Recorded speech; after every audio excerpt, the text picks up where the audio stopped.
Peter Bergen is CNN's national security analyst, a vice president at New America and a professor of practice at Arizona State University. He is the author of United States of Jihad, Investigating America's Homegrown Terrorists. This article has been updated with commentary on President Trump's speech on Afghanistan.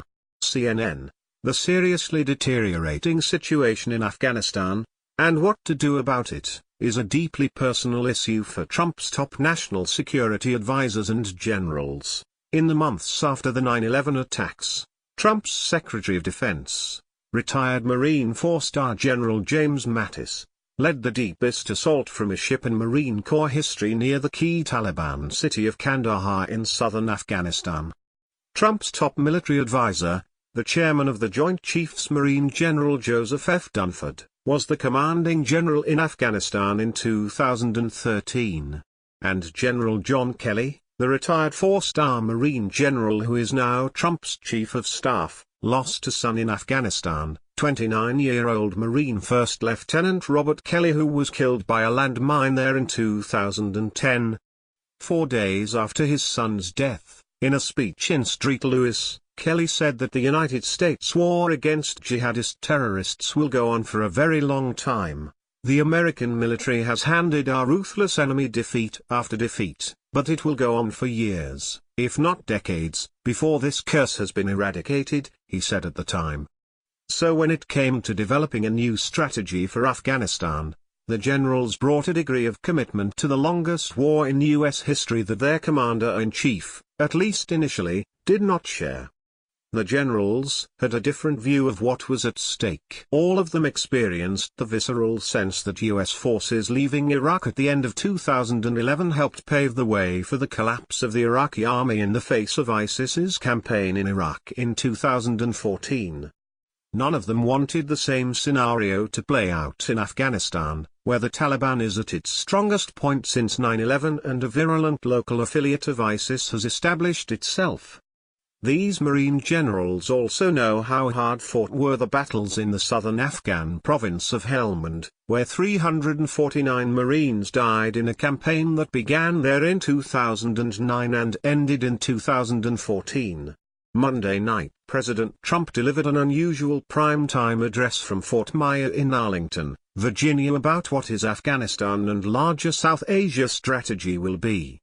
The well-delivered, well-written and well-argued speech largely reflected the consensus views of the generals and of the American national security apparatus.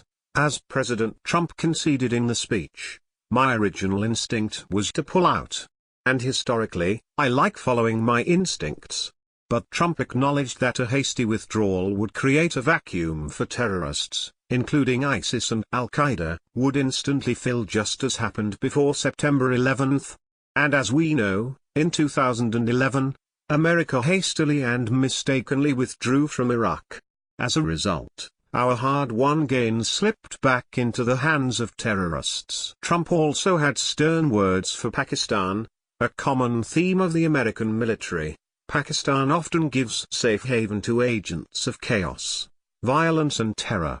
Trump also made clear the American commitment to Afghanistan will be conditions-based. A core pillar of our new strategy is a shift from a time-based approach to one based on conditions.